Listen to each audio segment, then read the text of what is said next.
सबैमा प्रभु येशू ख्रिस्टको नाउँमा सबैलाई जय मसीह भन्न चाहन्छु। हामी चाहिँ जतिजना प्रभुको आत्माले हामीलाई प्रेरित गरेको छ, हामीहरू चाहिँ यस प्रार्थना सङ्गतिमा भेला हुन छोड्ने छैनौँ। आमेन। हामी भेला हुनुपर्छ है, छलफल हुनुपर्छ, प्रार्थना हुनुपर्छ। यो एकदम नै महत्त्वपूर्ण छ। जब हामी एकताको कुरा गर्छौँ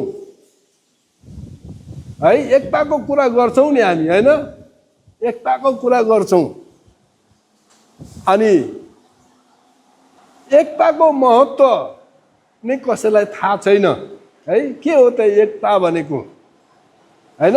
एकता भनेको के हो त? एकता भनेको के हो भन्दाखेरि एउटै मन, एउटै विचार, हैन, एउटै स्वभाव, हैन, त्यो हो नि त एकता भनेको। अनि एकताको नाउँ त लिन्छ, हैन। म त आज आउनै भ्याएन, है पास्टरज्यू मेरो लागि प्रार्थना गरिदिनुहोस् है भनेर चाहिँ भन्ने गर्छौँ। हो, हामी एकता भन्छौँ भने हामी यो सङ्गतिमा हामीले निरन्तरता दिनुपर्छ। हामीले यो प्रार्थना सङ्गतिलाई निरन्तरता दिनुपर्छ है। धेरै छुटिरहेको छ यो सङ्गतिमा। हामी सबैले जानकारी गराउँदा राम्रो हुन्छ। हामी सबैजना भेला हुन पाए राम्रो हुन्छ है। हामी यो प्रार्थना भेलामा हामीले एक अर्काको लागि प्रार्थना गर्न पाउँछौँ, हैन, प्रार्थना गरी माग्न पाउँछौँ, प्रार्थनाको विषयहरू राखेर हामीले प्रार्थना गर्न पाउँछौँ। त्यो नै ठुलो कुरा हो नि त है। एकता भनेको हामी सबैजना एक भएर चाहिँ प्रार्थना गर्दा परमेश्वरले सुन्नुपर्ने हुन्छ है। म तपाईँहरूको लागि धर्मशास्त्रको वचनबाट बाँड्न गइरहेको छु। भजन सङ्ग्रह 133 बडो मिठो वचन छ। मलाई खुब राम्रो लाग्छ यो वचन बाँड्नलाई है। एकदम नै महत्त्वपूर्ण छ यो वचनलाई चाहिँ जसले बुझेको छ, त्यो बुझेको मान्छे चाहिँ यो सङ्गतिमा अवश्य पनि भेला हुन सक्छ, आउँछ। जस्तै काम छोडेर भए पनि यो भेलामा चाहिँ उपस्थित हुन्छ है। उपस्थित हुन्छ, नहुने कुरै छैन। दाजुभाइहरू एकतामा बस्नु कति भलो र मनोहर कुरा हुन्छ। हेर्नुहोस् कति मिठो शब्द छ, दाजुभाइहरू, हैन, दाजुभाइहरू एकतामा बस्नु कति भलो र मनोहर कुरा हुन्छ। दाजुभाइहरू भनेको को हो त? को हो त दाजुभाइहरू भनेको?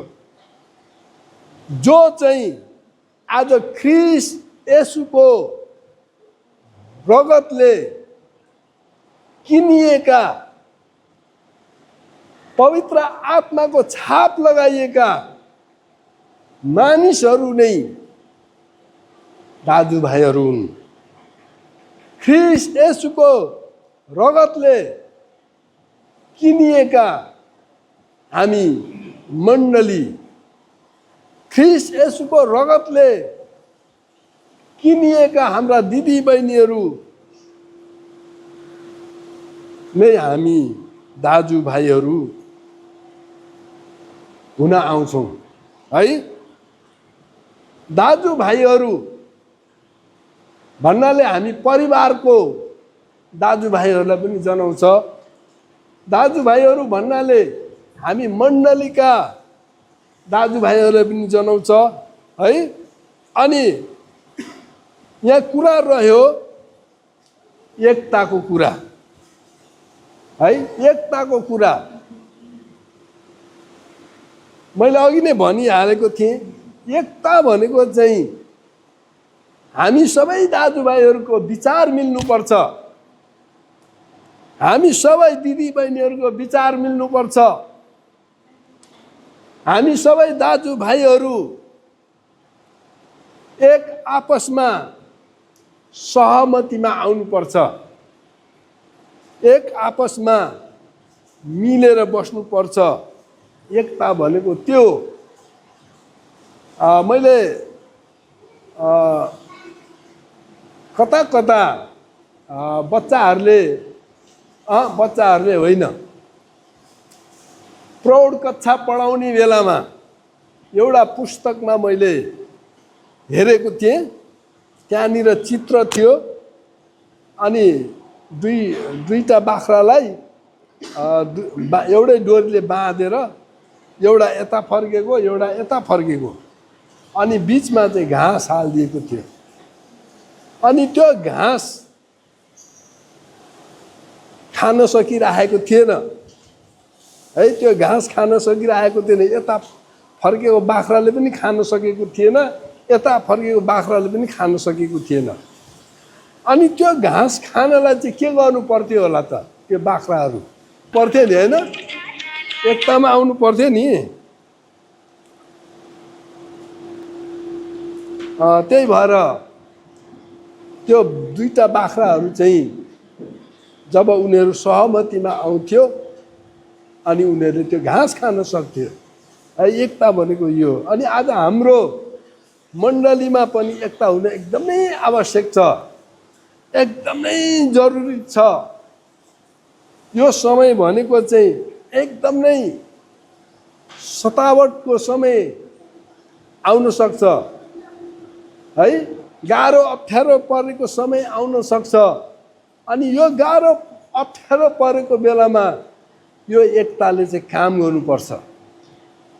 अब मानिलिउँ उदाहरणको लागि हाम्रो यहाँ सरलाई, अब उहाँ ठिल्ला सबैलामा बस्नु भएको छ है, उहाँलाई गाह्रो अप्ठ्यारो परेको छ, सामाजिक तर्फबाट अथवा पारिवारिक तर्फबाट होइन, गाह्रो अप्ठ्यारो परेको छ भने हाम्रो यो जिल्लाको प्रार्थनाले चाहिँ के गर्नु पर्यो त? के गर्नु पर्यो होला? चुप लाएर बस्नु पर्यो होइन? हामी एकसाथ भेला भएर चाहिँ उहाँकोमा गएर होइन के कस्तो छ हामीले बुझ्न जरुरी छ। हामीले मानिलिउँ गएको वर्ष सिराहामा हाम्रो महेश मुखिया जो पास्टर हुनुहुन्थ्यो, उहाँलाई सामाजिक सतावटहरू आयो अनि हामी जिल्लाको पास्टर अगुवाहरू हामी पुग्यौँ, के कसो अनि के भइरहेको छ त्यहाँको अवस्थाहरूलाई हामीले बुझ्यौँ है। अनि यो एकताले चाहिँ एकदमै ठुलो काम गर्छ है। यो सरलाई जेसुकै होस् कहिले पनि जिल्लाको प्रार्थनामा आउँदैन के जानु है भन्ने विचारहरू आउन सक्छ।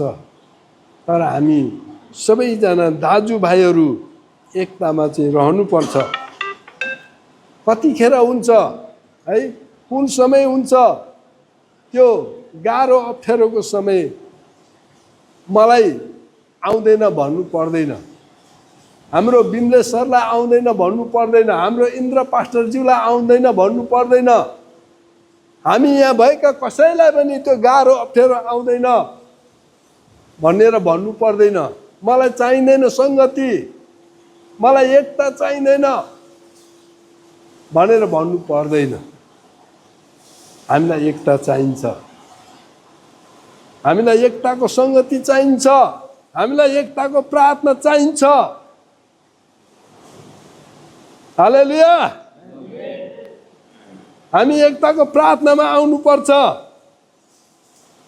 है। कति भलो र मनोहर कुरा हुन्छ आमामा है, कति मिठो शब्द छ है, भलो र मनोहर कुरा हुन्छ। जब हामी एकतामा आउँछौँ है, एकतामा आउँछौँ, हामी एकतामा जुट्न थाल्छौँ अनि हाम्रो जीवनबाट भलाइको कामहरू सुरु हुन्छ, भलो गर्ने कामहरू सुरु हुन्छ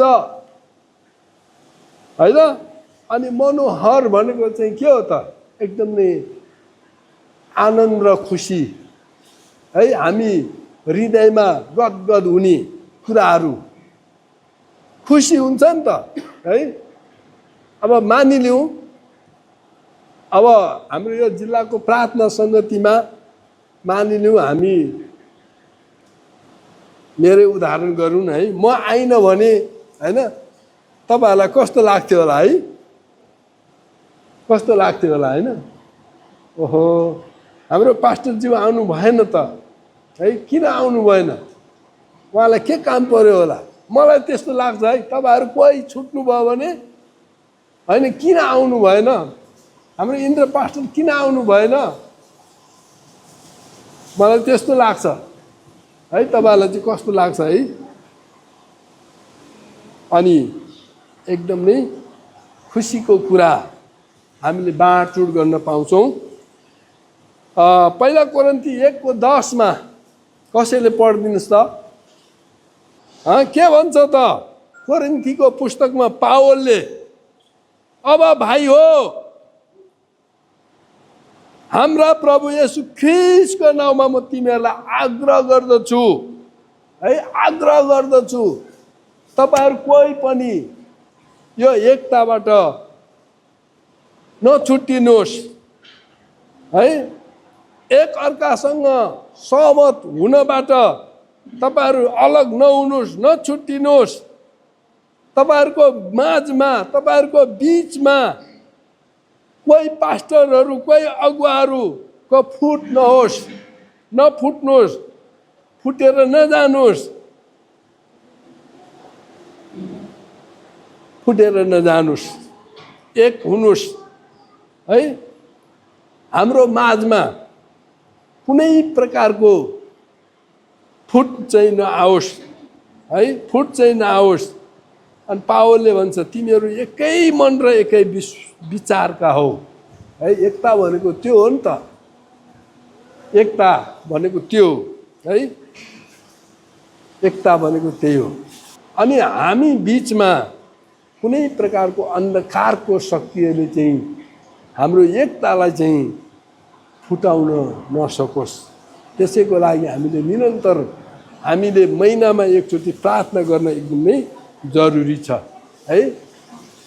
महिनामा एकचोटि हामी सबै पास्टरहरू भेला भएर प्रार्थना गर्न एकदमै आवश्यक छ है।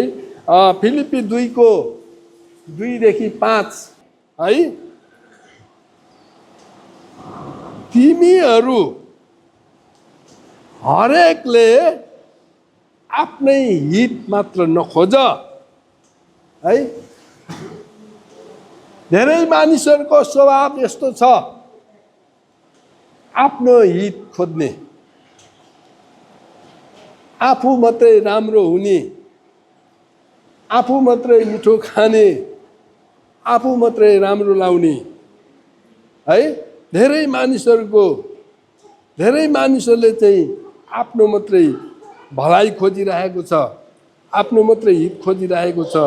तर आज हामी यो धनुषा जिल्लाको प्रार्थना सङ्गतिमा भेला भएका हामी हरेक पास्टर अगुवाहरूले चाहिँ अरूको हितलाई पनि हेर्नुपर्छ है। अरूको हितलाई, आफूलाई होस् कि नहोस् है, आफूलाई होस् कि नहोस्, तर अरूको हितलाई हामीले खोज्नुपर्छ है। अनि जो ख्रीष्ट येशूमा यस्तो मन होस् जो ख्रीष्ट येशूमा पनि थियो, येशू ख्रीष्टमा त्यस्तो मन थियो है। खालि अरूको भलाइ गर्ने, अरूलाई खुवाउने है। येशू ख्रीष्टले कति हजारलाई खुवाउनु भयो? हजुर 5000लाई खुवाउनु भयो। हेर्नुहोस् त, 5000लाई खुवाउनु भयो।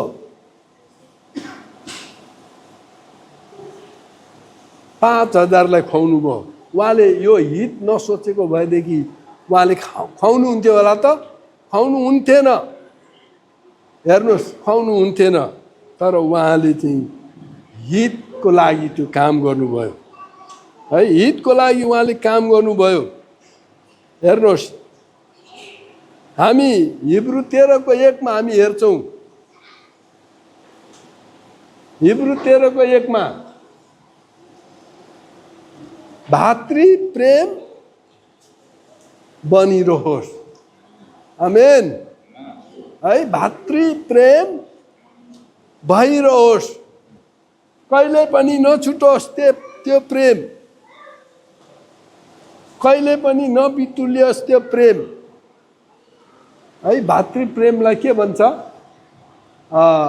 ग्रीक भाषामा? है, भातृ प्रेमलाई चाहिँ फिलियो प्रेम भनेर भनिन्छ। है, भातृ प्रेम हामी परिवारका दाजुभाइहरू होस्, हामी परमेश्वरको पुत्र येशूको रगतले किनिएको दाजुभाइहरू होस्, तपाईँ हामी सबै दाजुभाइ हौँ, हो कि होइन? हालेलुया। हौ नि? कसरी हौ? हो, येशूको रगतले दाम तिरेर चाहिँ उहाँले हामीलाई किन्नु भएको छ। उहाँलाई पनि येशूको रगतले किन्नु भएको छ, उहाँलाई पनि येशूको रगतले किन्नु भएको छ। हामी यहाँ भएका सबैलाई एउटै येशूको रगतले चाहिँ किन्नु भएको छ। रगतको मूल्य उहाँले चुकाउनु भएको छ। अनि आज हामी संसारका विभिन्न भाषा बोल्ने, विभिन्न जात धर्म सबैलाई येशू ख्रीष्टले चाहिँ आफ्नो रगतको मूल्य चुकाउनु भएपछि हामी सबै दाजुभाइ। हालेलुया। हामी सबै दिदी बहिनी, हामी सबै दाजुभाइ। एकता भनेको त्यो हो नि त। है, हामी एकतामा अझ गहिरोसँग बढ्नुपर्छ। हामी एकतामा अझ गहिरोसँग वृद्धि हुनुपर्छ। हामी वृद्धि हुँदै गयौँ भने परमेश्वरले हामीलाई आशिष दिनुहुन्छ। परमेश्वरले हामीलाई धेरै आशिष दिनुहुन्छ। हामी एउटै मनको भएर, एउटै विचारको भएर जब हामी यो एकतामा सहभागी हुन्छौँ अनि परमेश्वरले तपाईँ हामीद्वारा काम गर्नुहुन्छ। मन मिलेन भने काम गर्दैन। है, विचार मिलेन भने काम गर्दैन।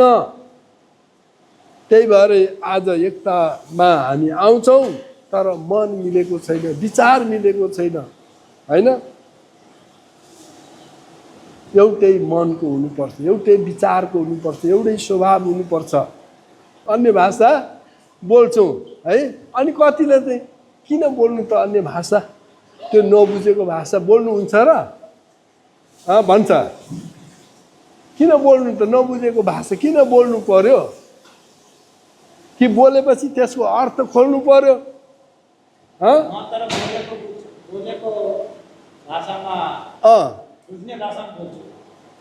अर्थ खोल्नु पर्यो भनेर चाहिँ कतिले चाहिँ तर्क वितर्क गर्छ, तर हामीले तर्क वितर्क गर्नु हुँदैन। है, हुँदैन। अब परमेश्वरले दिनुभएको भाषा चाहिँ हामीले बोल्नुपर्छ। है, बोल्नुपर्छ। दुई किसिमको भाषा हुन्छ। एउटा परमेश्वर पितासँग बोल्ने भाषा, एउटा मानिसहरूसँग बोल्ने भाषा। है, मानिसहरूसँग बोल्ने भाषा त्यो अर्थ खोल्न सकिन्छ, परमेश्वरले त्यसको वरदान दिनुहुन्छ।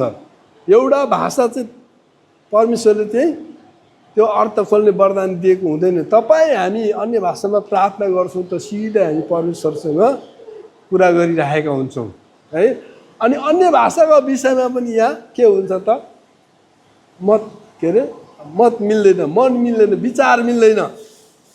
हेर्नुहोस्, विचार मिल्दैन। अन्य भाषाको विषय, पवित्र आत्माको विषयमा विचार मिल्दैन। हेर्नुहोस्, अनि यसमा पनि के हुन्छ, पास्टर अगुवाहरूमा फुट हुन्छ। है, फुट हुन्छ होइन। तपाईँलाई अन्य भाषाको वरदान छैन भने होइन माग्नुहोस्, परमेश्वरले दिनुहुन्छ है। किन बोल्यो, किन बोलेको? एकचोटि आजभन्दा 15-20 वर्ष अगाडि त्यतिखेर म विश्वासमा भर्खर आउँदै थिएँ होइन, अनि बढ्दै थिएँ। अनि मलाई त्यतिखेर सन्तोष पास्टरले एउटा तालिममा पठाउनु भयो। अनि त्यो तालिममा गयौँ होइन। अनि हामी सबैजना अन्य भाषा बोल्थ्यौँ। अनि एकजना पास्टर हुनुहुँदो रहेछ होइन, उहाँ चाहिँ अन्य भाषा मन नपर्दो रहेछ है। अनि हामीले अन्य भाषामा प्रार्थना गर्थ्यौँ होइन। हामी एकै ठाउँमा एउटै रुममा पऱ्यौँ होइन, 4 जना थियौँ। अनि मैले चाहिँ अन्य भाषा बोल्थेँ। अनि मैले बोलेको अन्य भाषा चाहिँ उहाँले चाहिँ गिल्ला गर्नुहुन्थ्यो क्या है। गिल्ला गरेर उहाँले पनि बोल्नुहुन्थ्यो है। ए ल ल गिल्ला गर न, गिल्ला गर है भनेर चाहिँ मैले भन्थेँ क्या, गिल्ला गर्थेँ क्या उहाँले। अनि कतिले चाहिँ गिल्ला गर्छ है, पत्याउँदैन के, विश्वास गर्दैन। त्यो भएर चाहिँ एकता भएन है, एकता भएन। अब एउटै है, तपाईँहरूलाई अब म एउटै पद म दिनेछु। यिर्मिया 32:39 है। परमेश्वरले भन्नुहुन्छ, म तिनीहरूलाई एउटै मन दिनेछु। त्यो एउटै मन के हो त? एकता है। त्यो एउटै मन भनेको एकता हो। जब तपाईँ हामी भित्र परमेश्वरको एउटै मन आउँदैन, तबसम्म हामी एकतामा अगाडि बढ्नै सक्दैन है। तब हामी एकतामा अगाडि बढ्न सक्दैन। अनि एउटै चालमा हामी हिँड्न सक्दैनौँ है। एउटै चालमा हामी हिँड्न सक्दैनौँ है। हामी एकतामा आउनु, एउटै मन हुनु, यो चाहिँ हाम्रो पछि आउने है भावी सन्ततिको भलाइको निम्ति रहेछ है। भावी सन्ततिको, हाम्रा सन्तानको भलाइको निम्ति चाहिँ है यो एकताको आवश्यक रहेछ है। एकताको आवश्यक रहेछ। जब तपाईँ हामी एकतामा आउँछौँ, एउटै मन एउटै विचार भएर हामी अगाडि बढ्छौँ, तब हामी परमेश्वरको डरमा हामी जिउन सक्छौँ।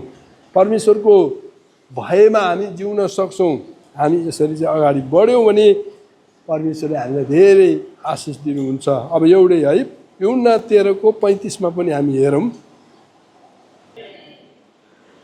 एकताको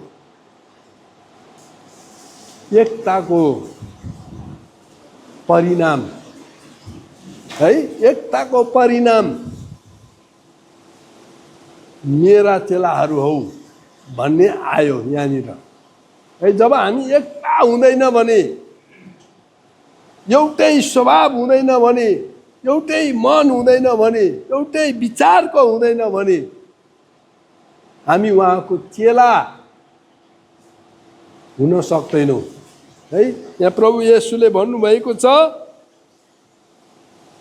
यदि तिमीहरूले एक अर्कालाई प्रेम गर्यौ भने यसैबाट सबैले जान्नेछन् कि तिमीहरू मेरा चेलाहरू हौ।